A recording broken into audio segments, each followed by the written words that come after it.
Assalamu alaikum. Assalamu alaikum. Wa alaikum salam. How are you, brother? Wa alaikum salam wa rahmatullahi wa barakatuh, Shaykh. I'm very good, alhamdulillah. How are you? Things are good, man. Things are good. I'm sat here in the garden, waiting for dinner to come, inshallah. Just chilling in the cold. MashaAllah, tabarakallah. MashaAllah. Aziz Shaykh, We're living in mad times, brother. We are living in mad times. wallahi, very, very, very sad times.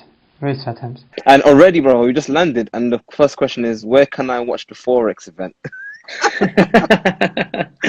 Okay. Okay, let's start. Alhamdulillah wa salatu wa salamu ala rasulillah. Amma ba'd. Said salam to the Shaykh. Assalamu alaikum wa rahmatullahi wa barakatuh to everyone else. So, just to address the viewers, give them an introduction to what we're going to talk about. So, inshallah ta'ala, we're going to talk about the Shaykh Muawiyyah is going to shed some light on what he believes to be some of the foundational root causes from which this issue of racism and this inequality amongst the people and the different classes kind of stems from. So the Sheikh's got an interesting perspective, an economical perspective, and obviously we're anchoring the discussion based on the fact that we have this institution called the Federal Bank in America that basically creates money from nothing. They produce money, they literally just produce fake money, and they give it out, and we use it, we kill each other for it, we rob from each other for it, like we live and die for it. And then you have a person who allegedly, apparently used a $20 note which was counterfeit. Could have been an accident. I know I've been in that situation where I had a £20 note and it was fake, and I didn't intend to use it. But look at the way he got treated. But yet you have this guy who's the head of the federal bank. He gets away with it. Why the double standards? And also, inshallah ta'ala, at the end, the Shaykh, mashallah, he's got some really interesting webinars coming up over the next couple of weeks, which I'll let you guys know about. He's, inshallah ta'ala, going to be going through the Islamic ruling on Forex trading on Saturday, which is a free webinar that we have at the Knowledge College. On Tuesday, he's going to go through the issue of iBoomerang, which is the new kind of, business scheme that a lot of the youngsters are getting involved in. And then inshallah you've got Bitcoin on the following Saturdays. We've got a jam-packed week with you, Sheikh. Sheikh, tafadhal, inshallah. I'm going to let you just dive straight into it, inshallah ta'ala, and I'll engage whenever Okay. possible. Bismillah ar-Rahman ar-Rahim. Alhamdulillah Rabbil Alameen. Wa sallallahu nabiyyina Muhammadin wa ala alihi wa sahbihi ajma'in. Allahumma allimna ma yanfa'una wa anfa'na bima 'allamtana innaka antal alimul hakim. So, to be quick, I know we all have things to do. And we're living in stressful times where a lot of us are unsure of our futures, financially, spiritually, even socially, especially now with things really kicking off. So first we had COVID, which put us on lockdown. Then we had people on the brink of losing their jobs, on furlough. It's all stressful, so tense. And now we have this, where literally, you could say the cracks in our society are showing. But this particular issue, there's two sides to this issue. There are two sides to the issue. There's a I would say a spiritual internal ruhi issue. I would say that's one we're looking at, a spiritual internal issue, and then there is a financial issue. Now they're technically in a way independent, but in a way connected. What I mean by that is, first and foremost, we have the illness and sickness of racism, and it's interesting because just ironically, about February and March, we released a series of discussions and talks on our YouTube channel about the topic of racism in the Muslim community. We didn't really touch upon racism on a wider scale. We only spoke about racism in the Muslim community because that's who our target audience is. We're addressing that. But right now, we see an issue of racism on an international scale. With the Black Lives Movement moving, taking ground based on the death of George Floyd, which ironically isn't anything new. It's just that it was captured on camera, and it was done in such a manner, in such a way, which it's very hard to make excuses, as some try to make excuses. I mean, at the very beginning, they tried to make excuses. Oh, underlying issues, medical issues, and whatnot. But it's turned out now that the avenues of excuses are disappearing, especially now that it's getting so much traction amongst the world. People getting involved. They can't just brush it under the carpet that they've done before. But let me just capture the first element, which is the internal issue. In our videos, we mentioned about discussing racism. The main thing I wanted to highlight to people was that racism is something that every single person, including myself, including yourself, including everyone here on the live, everyone has at some level the seeds that can manifest racism. And as long as we don't acknowledge these seeds and recognize these seeds, what they are, then at some point it will manifest itself, even if you are not racist. And when I say manifest itself, as in you may even have a case where a person is in a marriage with someone of a different background, but when they enter argument, they start throwing racist comments at each other. They point to yourself, how are you doing that when you're married to them? Because the seeds were there, but they didn't recognize it was there. So on the surface, it's not really there. I mean, some people, racism is manifest, it's there, it's visible, it's tangible. Whereas some people, it's not manifest, it's there, but it's either deep, suppressed or not even acknowledged. It's very deep, very deep. It's very deep. So what is the seed? The question is, what is the seed? The seed, very simply, is, how can I put it in a succinct way? The seed is a belief system that there is race in the first place. What I mean by that is, we always say that people of different races, but that's the problem. Mm-hmm. The moment you believe that there are different types of humans, that's where you've already started the problem. So, for example, if a person was from Nigeria, yeah, and there was a group of people from Nigeria, as native Nigerian, a group of people Nigerian who are tall, and a group of people who are short, whatever, qadr. We want to say, oh, the taller people are smarter, are more successful, are this, that, and the other, and the short people are the other. We don't see their height as being any. You wouldn't profile people based on their height. No, you wouldn't profile them based on that way. I mean, unless you want a job which requires you to reach high. I mean, but you wouldn't really see it that way. For example, it's a classic one. This is another one which I think I'm trying to think of attributes which no one looks at. For example, beards. I mean, mashallah, you got a nice beard there, mashallah, mashallah. Now, the texture of your beard, some people's beards are quite straight, some people's beards are quite curly, some people will be like mine. I mean, look at me. I've never cut my beard in my life, but this is all I've got. I'm not pathetic. So, my question is there ever a way, have you ever heard of a person say, yeah, these guys who can't grow beards, full beards, they're like this and they're like that? We don't think like that. We don't categorize people by the length of their beards, as in what they can or can't grow. Their behaviors, their characteristics, their personality. Yeah, we don't say long-bearded people are violent. We don't say long-bearded people are jealousy. We don't say long-bearded people are racist. We don't have these terms. But for some reason, I mean, I don't say for some reason, not a reason, but for some reason, we seem to think that the amount of melanin in our skin means something. As long as you believe that the melanin, meaning skin pigmentation.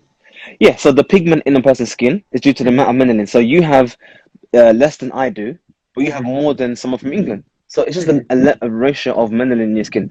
So the moment you've attributed a behavior onto something as arbitrary as your skin color, and attached a narrative on top of it, a narrative that people who have X, Y, and Z, they are like X, Y, and Z.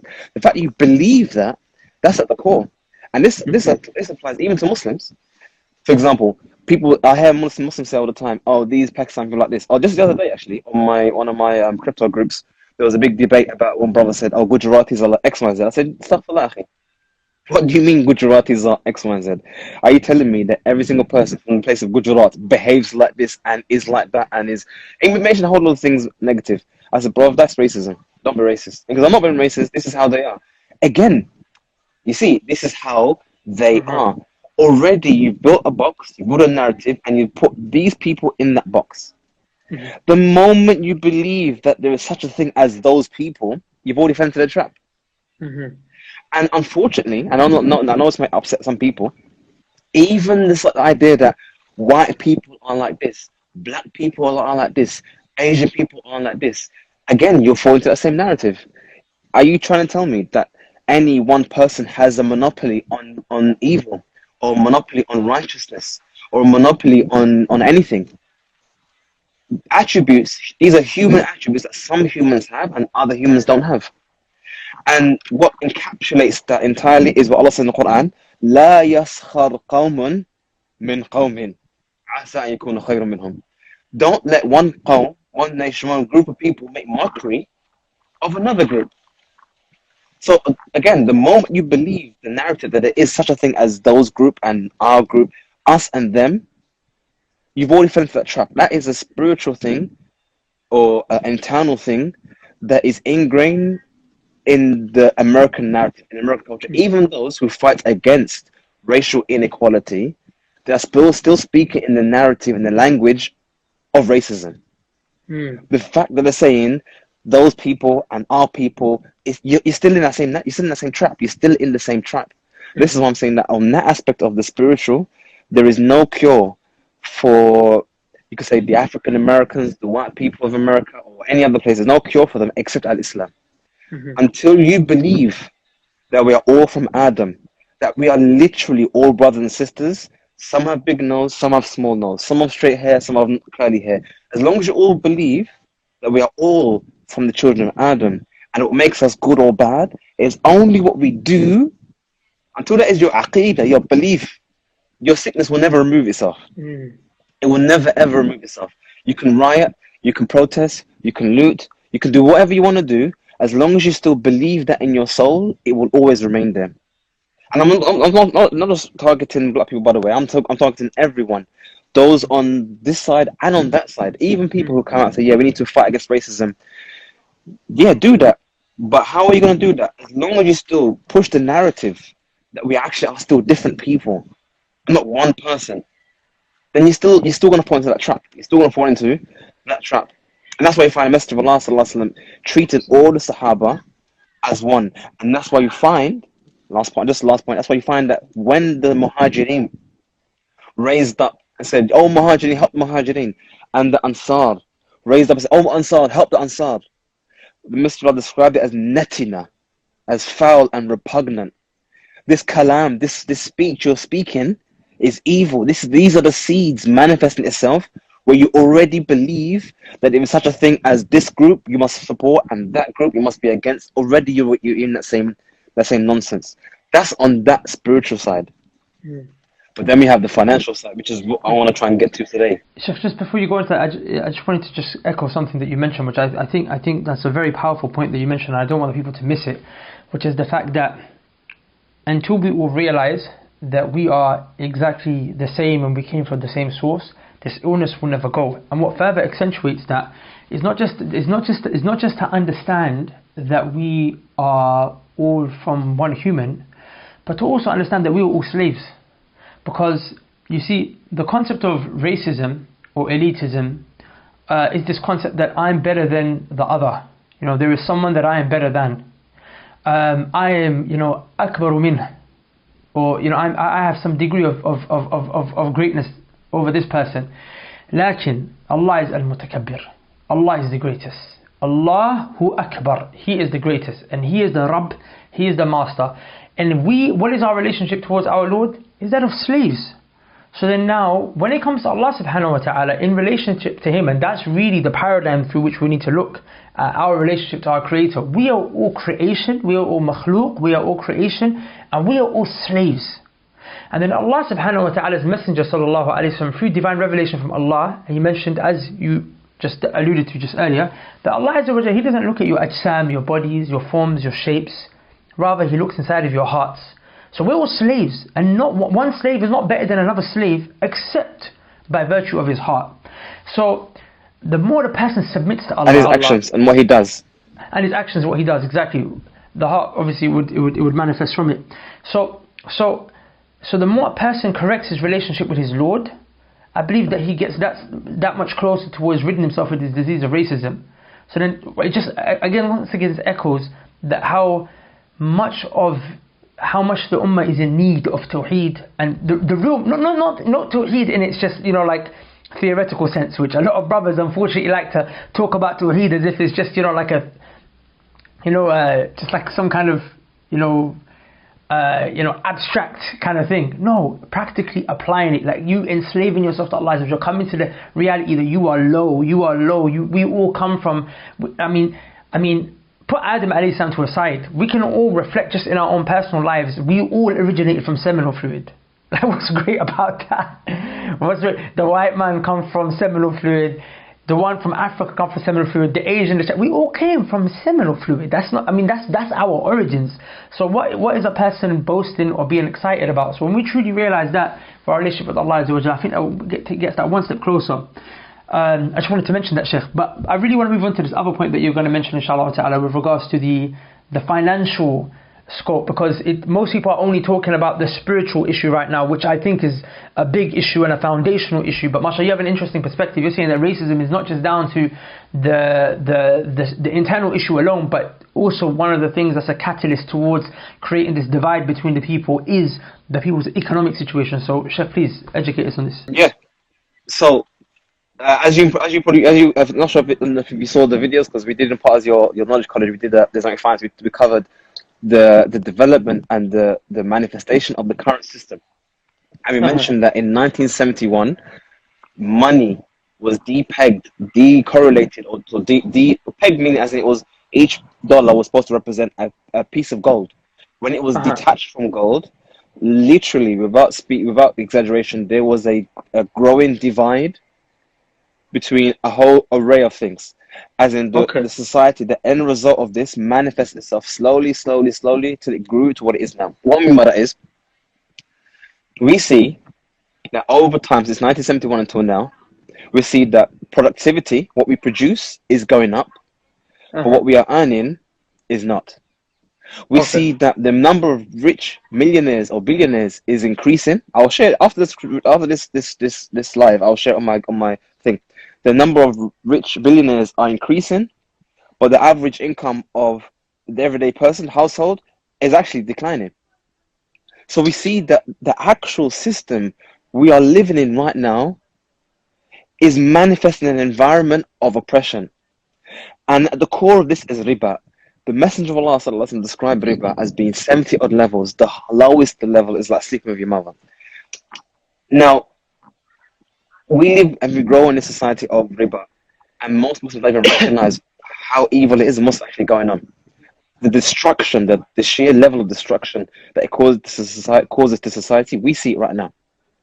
And the actual money that we have in our hands is a byproduct, is actually created from riba. As in the past, money was created by the creation of something, or by the manifestation of something.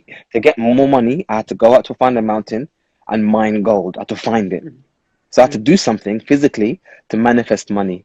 Until 1971, when now money is actually created through the issuing of loans, bonds. The government would issue a bond, a bank would purchase it.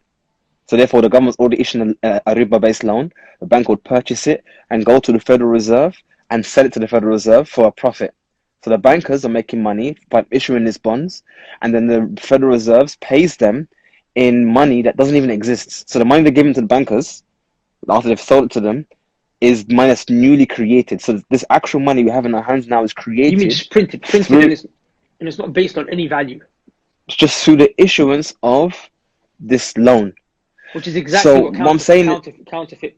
That is literally what they're doing. They're printing money into existence. So before that time, if you want, in the past, if you had to counterfeit money, you had to get gold, for example, get the coin, and do something. You had to actually, like there was a hadith that the Messenger of Allah, the narration, where one of the companions or who was in charge of Baytul Mal, he will go to Baytul Mal and look at the coins, and he will extract all the coins zayyif, those coins are counterfeit, and remove them from Baytul Mal. So that even at the time of Messenger of Allah, there were people who tried to counterfeit money, which is basically theft. Today, right now, they are literally printing money like no one's business, because they can, and no one says anything. And our person who allegedly counterfeited or tried to spend a counterfeit 20, basically he tried to spend money without permission from the government, but permission to counterfeit money. He is now suffocated till he has died. So the question is, what can we do as our protest? What can we do? We are in a system. What can we do? And that's what I mentioned in my post earlier on. I said, to be honest, and the unfortunate reality is, as long as we are still within the system, just like before, as long as we're still speaking with the tongue of racism, it will never leave us. Likewise, as long as we are living and existing in this system of oppression, it will always continue. As long as we keep feeding our hard-earned cash, our hard-earned money into the system, using their currency, using their money, the system will always continue. It's time for people to opt out, to say, no, I don't know more. Just today, I got a message saying from someone, and it's not criticizing the person, by the way. I'm just highlighting how much we are in the system. Someone said they have a bank with a Rayan bank, which basically was known previously as the Islamic Bank of Britain. So it's an Islamic bank. And they have an account with the Islamic Bank of Britain. And apparently the Islamic Bank of Britain is not providing them the right service. Islamic, yeah. They don't provide them the right services they want. So they want to know, can they just open up a normal bank account with Santander? Because they can get a bank account through that. This actually, like I said, it's not a criticism of the question, because it's a valid question. But it does highlight the situation we're in. That we still find ourselves falling into, gravitating towards that evil system. Just the fact that we want to put our money in bank accounts. We want to give them our money so they can use our money for haram. We're still feeding to the system. The way you get out of the system is to say no. And this is why, one other thing, by the way, because I've got to go soon, is that in 1971, again, when they depegged the dollar from gold, interesting chart, again, I'll share it as well. You find that the rate of crimes, so before that, crime rate was going down. Before they unpegged the gold from the dollar. Before they pegged the gold, the number of people who were incarcerated, going to jail for crimes, was going down. It's actually decreasing. Up until 71, and it started to creep back up again and go up and up and up, higher and higher. And the question was, why would depegging the dollar from gold lead to an increase in crime? Yeah. It's connected to what we said a minute ago. Because think about it, brother. Think about it. Be real. You go to work at McDonald's, you go work in Tesco's, you do a normal everyday job, a 9-to-5 job. And at the end of that hard-earned graft, you still have to get a weekend job just to pay bills. It makes more sense to shop weed, to sell crack, to go do some other crime that is actually worth, you get paid more, you can live better than you can just doing a normal day-to-day job, because the system is so broken that by doing an honest job doesn't even pay. So I'm not making excuses for criminals. I'm not saying it's halal and it's legitimate to be a criminal. What I am saying though is, what is the real motivation? Also, what is the motivation for some people to turn to crime? Because an honest day of work doesn't pay you. They've rigged the system that the people who do little bit of work get paid insane amounts of money, whereas us who work day in and day out get paid nothing. And just to conclude this last point, the guy who just printed $6 trillion, or sorry, $2 trillion just now, just printed $2 trillion, printed it. Where did it go? Did you get it, brother? Did I get it? Where did it go? It went straight into the stock market. They bought bonds and assets. They bought stocks and shares because it was crashing. So they lifted up their friends who were invested into the stock market, whilst we are losing our jobs. People can't pay their bills. People can't pay their rent. But yet they're printing money to lift up their friends with stocks and shares. Richard Branson has an island, brother. He owns an island, brother. And yet the government's bailing out Virgin Atlantic. They are bailing out his company. No way. Virgin Atlantic, whilst he owns an island. Think about it, brother. Think about it. Just think about it for a second. I mean, I don't like using myself as an example, but it's an example. As you know, we have a markaz, we have a center, we do Islamic studies in Arabic or not. Would you believe, brother, that during COVID, when they've ordered all the businesses to shut, would you believe that they're still collecting business rates from me, taxes? I cannot open. You're still paying business rates. I cannot open the center. I cannot even run a business since February, but they are still demanding that I pay business rates to exist. So in case anyone doesn't know, business rates is basically the tax you pay to have a shop. So if you have a shop, you pay tax to have the shop. I have a center, but they're demanding me to pay rates. I can't. So basically, they're taking money from me, and they're giving it to Richard Branson. Would you believe? Oh, inna lillah. The system is broken, brother. So the only way, brother, to escape the system is to leave the system. To say to them, "I'm not playing your game anymore. I'm not playing the game anymore." Well, you say something, so you can say something. No, I was going to just on that point. I read something that also just made me so livid and irate. That in the UK when they abolished slavery, and when they abolished slavery here, they had to pay out the slave owners, and the government from the treasury took out £20 million, which today is approximately £60 billion, somewhere along that figure, and they were paying off the slave owners for having abolished slavery, and the last installment of that debt just got paid back in 2015, and the government paid it off with taxpayers' money. So we were paying off tax to pay back the great-grandchild of the one who was a slave owner, oppressing and violating, right, the slaves back when it was in action. And we just paid the last penny in 2015. The funny thing is, what's amazing about that isn't that they paid it off. What's amazing about it is that there's still someone walking and breathing right now who received it. Yeah, well, I believe that. I'm not there's gonna someone right now, I don't know who it is, there's someone out there, someone somewhere who received the payout for freeing slaves hundreds of years ago. That is insane. That I didn't know. I think, what kind of a person is that? That, bruv, you actually shocked me today. I thought when I was learning about how the system works and how it's so rigged, I was shocked and in awe. And even the brothers, when in your course that we covered in the Islamic course, even they were. I don't know if you knew, but at the end of that Thursday, remember when we described the system and how it works, most of the class or the adherents they were speechless. They didn't even know what to ask. There was nothing to ask.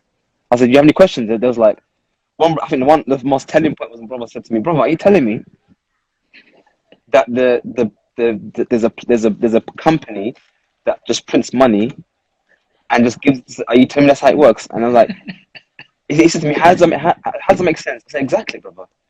Well, that moment when even I realized I actually just sat there and I was on the plane.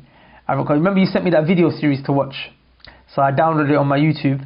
I was watching it on the plane, and when it hit me, I was just sitting there, I was baffed. Thinking they really done a mad one. It's and the thing is, what we just discussed here is literally, and I'm not even, people they use an expression. The expression is kind of loosely tied. No. This expression is fully tied. This is literally the tip of the iceberg. The rabbit hole goes so much more deeper. I mean, the video I sent you last night, actually, we mentioned the different markets of the derivative markets and how much the system is just drawing from them. It's actually insane. It's actually insane how bad it is. But what's more insane, listen carefully, this is what I want to end on. What's more insane is that we actually have the power to do something. I mean, as bad as it sounds, as much as they say that they have the power, even Trump says he has the power to unleash the US army onto the people. As much as they think they actually have the power, me and you, those listening here, everyone here actually has the power to do something about it. But it requires us to do it. So let me just give an example. I'm not gonna go out there and tell everyone to do something, but just an example of the power we actually have. If just 3%, listen carefully, there's only three fingers here, witted. We do witted every night, Ikhwan. Witted every night. Look at her. If 3% of the UK population just drew out their money out of their bank accounts, that will cripple the system. Just 3%. Wow. I'm not asking anyone. I'm not asking anyone to loot. I'm not asking anyone to burn down shops. I'm not asking anyone to do anything, because effectively that does nothing for the cause. If you just vote with your money, with your wealth, with your actions, you can do a significant amount of damage to the system and stop it. You can stop it. You can just say to them, no more. But the question is, will we do it?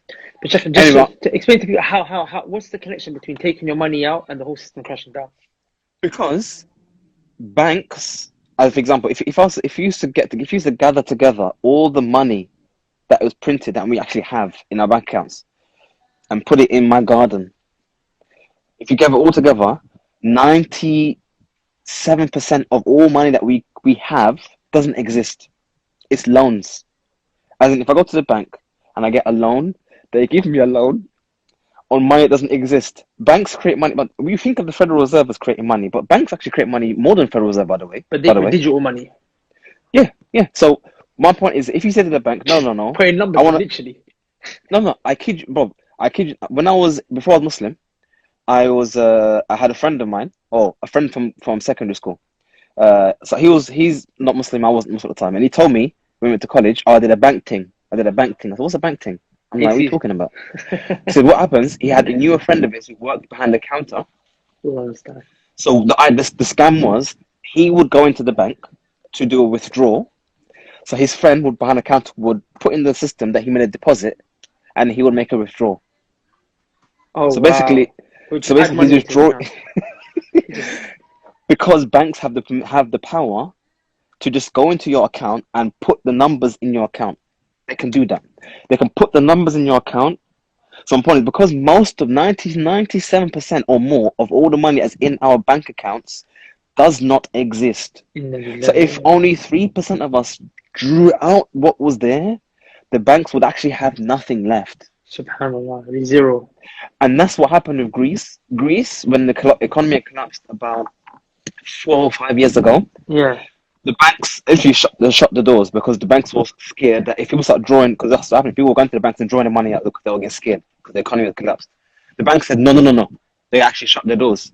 And they rationed people. So you can only withdraw 100, whatever currency is, 100 or 200 each. Because they knew if they emptied your account, the system would collapse. Just now, if you want, I'll forward you the link. I forward you the video. I had the video on my phone. It's on my phone. Just now, the Federal Reserve Bank issued a video. I have the video recording saying, don't worry, everything is fine. There's no need to withdraw your money from the account. Your funds are safe. Why did they say that? Because they're scared. Because they know that if we drew our money out of their account, their power would be gone. The thing is, and I'll conclude here because I have to go and eat my dinner. Mm-hmm. They only have power, ikhwan. Everyone listen carefully. They only have power because we gave it to them. Mm. Listen to that. That's how powerful it is. All the people are protesting. I support that they're protesting, and I think we should do something. But if you really want to do something, we can do something. People have to know what to do. Looting your neighbor is not going to help you. I understand his frustration. I understand his anger, and I fully agree with the wanting to vent your anger. But if you really want to vent your anger, go to your bank account and draw out your account. Sweet. Rid of your pounds. Draw out your account. If you want to do something, draw out your account. Buy Bitcoin if you want to do it. If you want to go full on, if you want to go full retard, if you want to go full on, jump your fiat money and go straight to the future. If you want to do that, but the point is, they only have power because we gave it to them. Mm. Think about it. And actually, you know what? There was one story that was given. It's like an analog that was given, and it's quite powerful. There was a chicken that crowed, and the farmer said to the chicken, "If you don't stop crowing, I'm gonna pluck your feathers," because he was doing what's called the adhan. You're gonna pluck your feathers. So he said, "Okay, if you pluck some feathers, I'm gonna be featherless." So he stops doing the adhan. So he went to the chicken and said to him, "If you don't stop, doing the iqamah, doing it amongst yourself, I'm gonna pluck your feathers." So he said, "Okay, I'll stop doing that." And then the chicken said, after he compared it, he said, "Okay, look, if you don't start crowing or plucking like a chicken, like a female chicken, I'm gonna kill you." The point was, the story was that he already complied the first time, and he complied the second time. Now, when it comes to the point where he's told not to behave like a female chicken, like a chicken, now he's already gone half the way. He gave them power in the first instance, which means he now has power in the end. Mm. When you start taking back power, ikhwan, I know people don't. The thing is, people don't want to do that. Unfortunately, if I tell people, take your money out of their account, people say, "Well, how can I live like that?" You see already. We see it. We're not really willing. We're not willing to make a stand. To us, the difficulty of paying our bills in cash is too hard for us. Why is it too hard for us?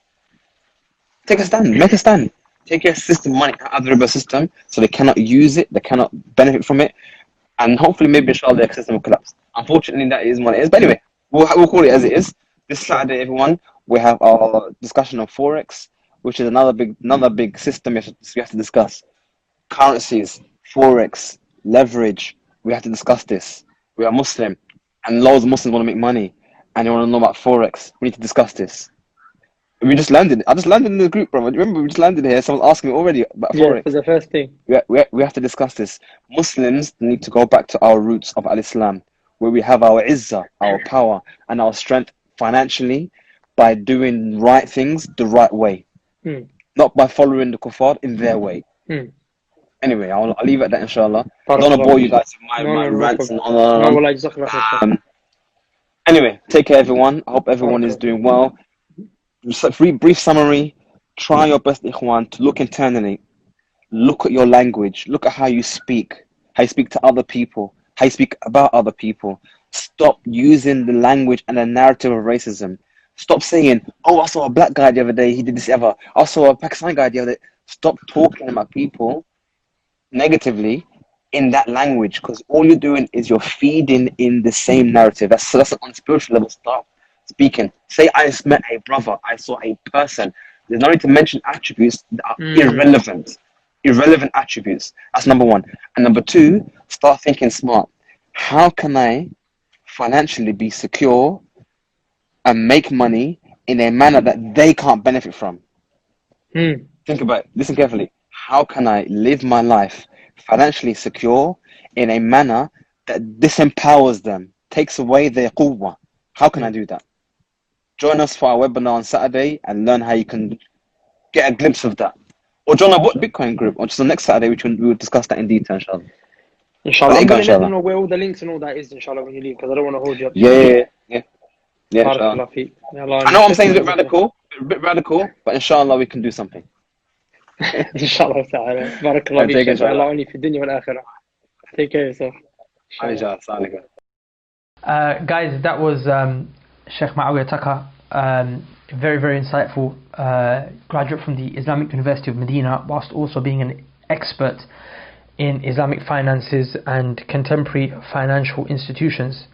So just to let you know about some of the stuff that he mentioned, where you can find the links, inshallah ta'ala, at the end of this call, on my bio, my Instagram bio, I'll place the link for his course on Bitcoin, where he's going to be going through the Islamic ruling on Bitcoin, if it's permissible, what makes it permissible, or what parts are not permissible, if there are any parts that are not permissible, and how to navigate a financial, basically, how to navigate that financial institution of cryptocurrency. And obviously he's pushing the view that will basically give liberation and freedom back into the hands of the people who have the money, which does kind of make sense in the sense where it's your money, but you're being told what to do with it by the bank. You can't pull it out when you want to pull it out, and they're taking your money, they're giving it out as loans to other people. That's that when you actually want to withdraw your money, they say, I can't. I ain't got your money. What do you mean you ain't got my money? I'll give it as a loan to some next company. It's a joke. So he's going to basically go, anyway, he's got his Bitcoin course. You can see the website, link in my bio. Forex trading, I know a lot of people had a question about this. We've all seen the people on Instagram with the Instagram ads showing us the pictures of their houses with the pools and the cars, telling us that they trade, they work 2-3 hours a week, and the money is coming in. So what is the Islamic position on Forex trading? How does it work? Is there a way to navigate in an Islamic way? If so, how? The thing that I love about Sheikh Muawiyyah is that whenever he explains these things, if he tells you an element is haram, he does give alternatives. He always shows you this is how it's haram, but then here's a way to do it in an Islamic halal way, if that option is there. So you guys do not want to miss out, inshallah ta'ala. That's a free webinar that Knowledge College is doing. The Bitcoin course is a course where there is a tuition fee. You can click the link in my bio to check it out. As for the one that's on the Saturday, it's a free webinar. Just swipe up with your email address and just make sure you're there. With that said, hopefully you guys benefited, inshallah ta'ala. I'm going to be releasing a video, a podcast on the issue of racism every day. I'm going to try to do every day this week, bi'idhnillahi ta'ala. This thing has very much disturbed me and personally just caused me a lot of distraught from many angles. One angle that really disturbed me is the angle of the Muslims not empathizing of course, when I say Muslim, because obviously I'm a Muslim audience, so I'm talking to the Muslims, but like not empathizing with the plight of the people who are from the African Caribbean background. And that's something that's very much distressed me. Like already we know how hard it is to be Muslim anyway, okay? So now imagine if you're Muslim and you're black. Is that not, can you not imagine how much harder life would be? Already life is so hard for you to be a Muslim. You know how we get judged and profiled because of our beards, because of our attire, our dress. Now imagine being Muslim and also being black. Now let's flip it. Now imagine being Muslim, being black, and being a woman. Life just got harder. Do you understand? And it shocks me that you got Muslim women, because Muslim women obviously got harder than Muslim men, let's be real. But they can't empathize with what? Their fellow, empathize with their fellow African Caribbean brothers and sisters, and even those who might not be Muslim brothers and sisters, but they're human beings at the end of the day. It's very sickening, wallahi. It's very, very sickening. It's very, very, very sickening. And yesterday I was on the phone to one Revat brother who accepted Islam. He's very close to me, and he generally is quite thick-skinned, mashallah, but you know, him talking to me on the phone, telling me he's seen some, you know, Asian influencers putting up stuff like it's not that bad and all lives matter, it's not just that black lives matter. He said, bro, it's like kind of like, it hurt him. You know what I'm saying? It hurt him, and seeing the effect that it had on him, wallahi, it made me even more angry, even more upset. Do you understand? Like I'm saying, we are actually hurting people's feelings due to our insensitivity. Now, of course, all lives matter. No one ever said all lives don't matter. But like, well, what a stupid thing to say when you're, you know, when there's a when one house. I was just talking to my wife about this. She's the one who gave me this analogy. So shout out to her.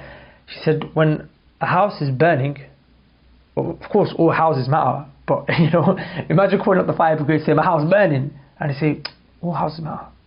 All houses matter. He said, I know, but my house is burning right now. Can you come and help me, please? So you got one community that's being burnt. It's being burnt. Do you understand? And you got the cheek to say all lives matter. No one said all lives don't matter, but like, bro, be a bit sensitive, man. Be a bit empathetic. Understand like a bit. Do you understand? So I feel like it comes down to ignorance. You know why? Because the Prophet ﷺ referred to racism as ignorance. The days of Jahiliyyah. So what is the way to deal with this? Education, I'll be honest with you. Education. It's just, some of you I don't even blame, like, because it's just a lack of maybe being engaged with particular communities and knowing what they go through, and sometimes it's a lack of education in terms of our deen, and sometimes we're not even educated about our own selves because we're so busy with social media, we don't really know who we really are. So you've been racist your whole life and you never even knew, or you had racist tendencies, you never knew, because you don't know yourself, you never studied yourself. So I'm not coming at some people, because I know some people did it innocently. Some people might come innocently and say it, but it comes down to education, because racism stems from ignorance, and the Messenger of Allah sallallahu alaihi wasallam, he referred to it as ignorance. So inshallah, I'm going to try to do a podcast on the Muslim Experience podcast. I'm going to do it live on Instagram and then put it on YouTube, inshallah ta'ala. I got Brother Abu Bakr Islam on Friday. I'm doing it with him, inshallah ta'ala. I got some others. I got Sheikh Khalid Green. I did one with him yesterday. It's going to be released in about an hour, so check my YouTube for that one. That wasn't live, but I'm going to release it. And there's a book that I have by Sheikh Abdul Sam Burgess, may Allah have mercy on him. It's about the hadith pertaining to racism, and I plan to record that series on the weekend, inshallah ta'ala, so look out for it. So with that said, guys, check out Sheikh Muawiyyah's Bitcoin course from the link in my bio. Check out his webinar that he's going to do on Saturday, which is going to be, inshallah, for free, on the issue of forex trading. And next week, Tuesday, he's going to do a webinar on what is it? Click the hearts if you know what I'm talking about. Click the hearts if you know what I'm talking about. I boomerang. I know everyone wants to know about that. Everyone's had that question. Okay, guys. Allah al-Musta'an. Subhanakallahumma wa bihamdika ashhadu an la ilaha illa anta astaghfiruka wa atubu ilaik. Assalamu alaikum.